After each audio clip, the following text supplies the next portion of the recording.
to be eligible to apply for this program, the specific project that you're going to try to get funded must be identified in an adopted local comprehensive outdoor recreation plan. I know that's a mouthful, but basically it's a park and rec plan for the community.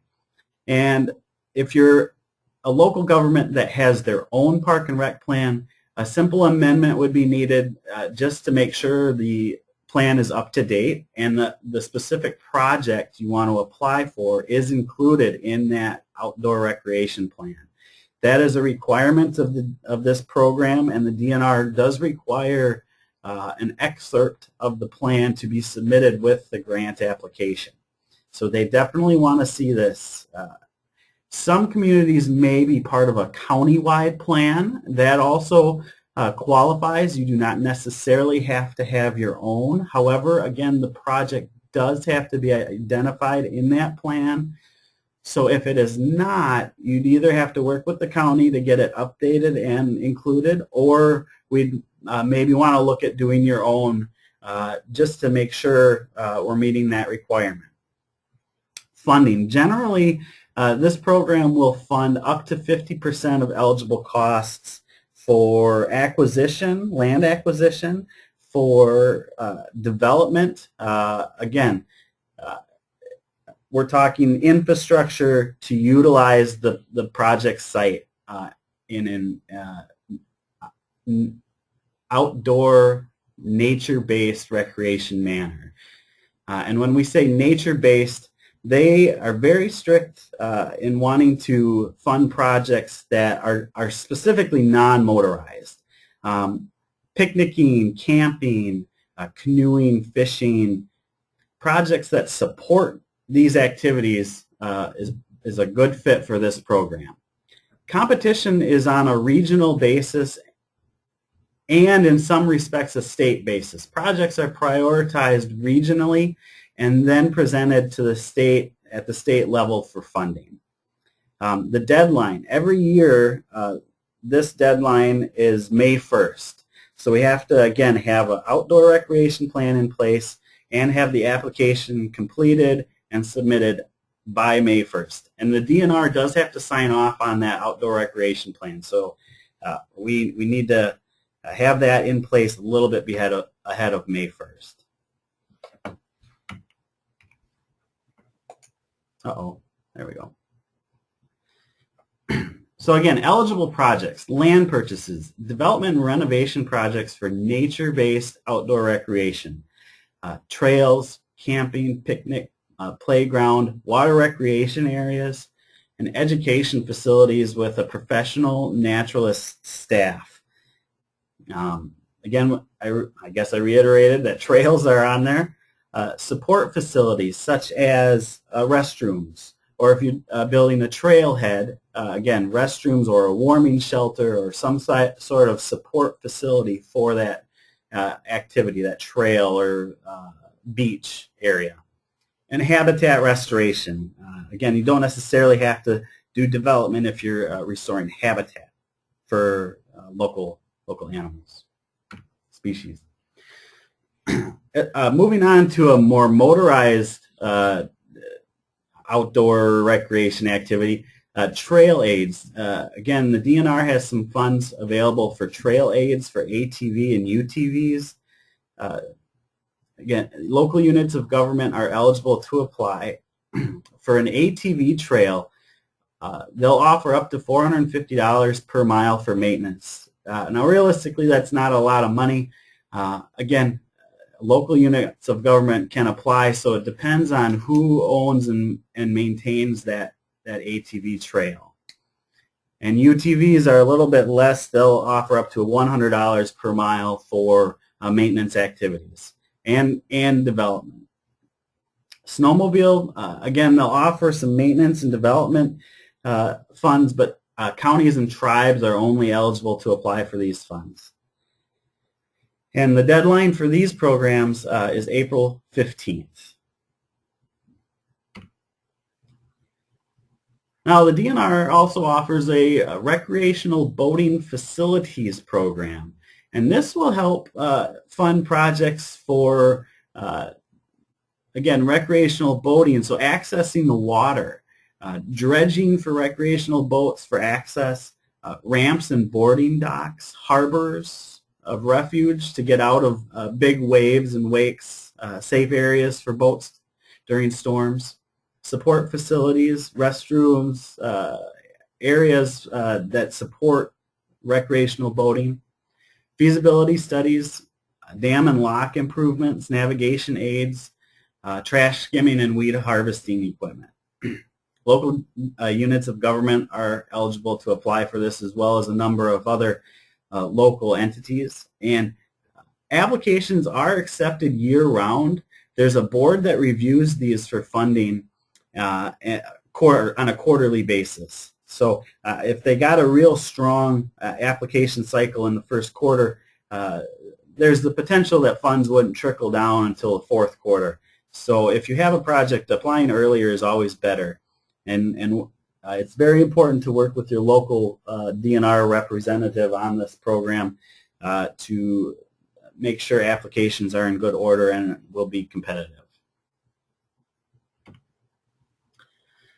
Now, the Wisconsin DOT also has a new program this year. We did a Funding Fridays webinar on this a couple months ago, but it's the Transportation Alternatives Program. This is replacing 3 previous DOT programs. They were called the Bicycle and Pedestrian Facilities Program, the Transportation Enhancements Program, and the Safe Routes to School Program. Now, while it replaces them, it also funds very similar projects. So local governments, again, are able to apply, as well as regional transportation authorities, transit agencies, school districts, other local and regional government entities.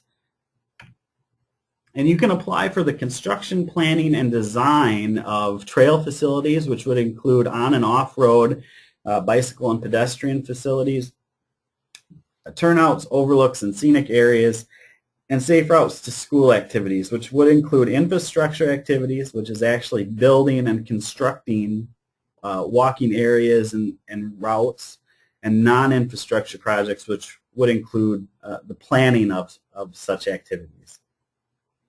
There is a minimum of a 20% match. So this grant program can fund up to 80% of eligible project costs. Deadline. The pre-applications are due December 13th, 2013. That's a little more than 3 weeks away. So it is coming up very, very quickly. And these are pre-applications for projects to be constructed or completed between 2014 and 2018. So if you have a project, it's very, very important to get that pre-application in by December 13th. And then invitations for full applications will be sent out early in 2014. Again, this is a 4-year cycle of projects that they're getting pre-applications for here in the next 3 weeks. So it's very important to get those in, and if there's any interest in accessing funds from this program. So what can be done on the local end to help finance similar activities? You can look at impact fees certainly for new facilities that development will possibly cause a strain on or an increased use. Tax increment financing can be used for funding at the local level some of these park and recreation activities, and certainly property taxes can be used as well. Real quick, we're almost done here, but we wanted to do a quick project highlight. In the village of Frederick, they did a Coon Lake Boardwalk, and this earned a Project of Distinction from the Associated Builders and Contractors Group, and they received a matching grant from the DNR Stewardship Program for nearly $150,000. And you can see they constructed the boardwalk, they constructed some areas they can be utilized for fishing, some little bump out areas, and for nature watching and the like. Very nice project, again, that utilized the WDNR Stewardship funds.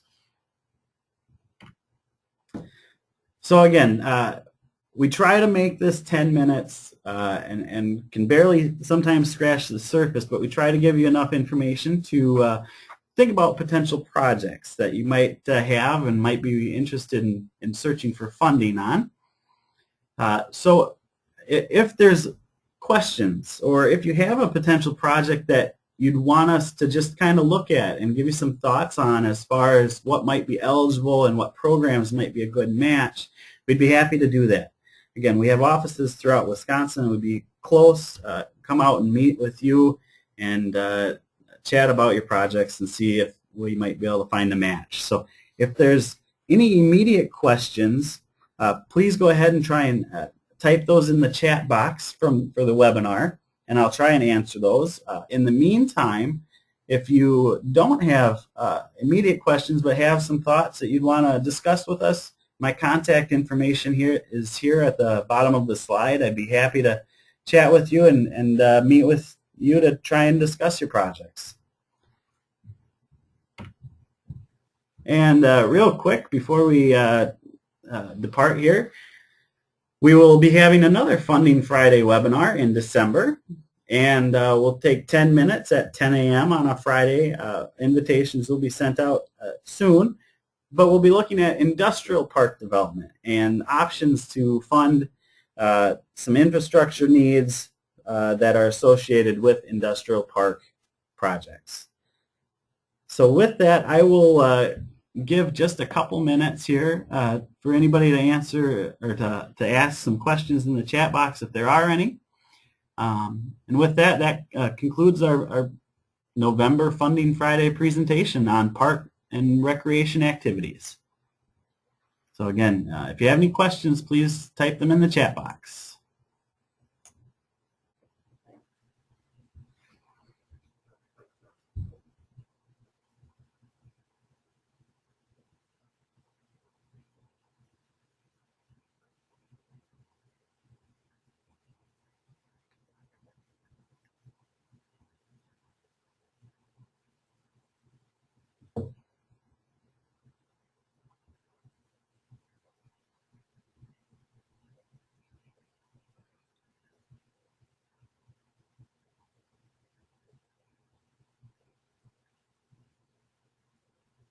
Last call for questions in the chat box, and if not, you can again feel free to email me or give me a call.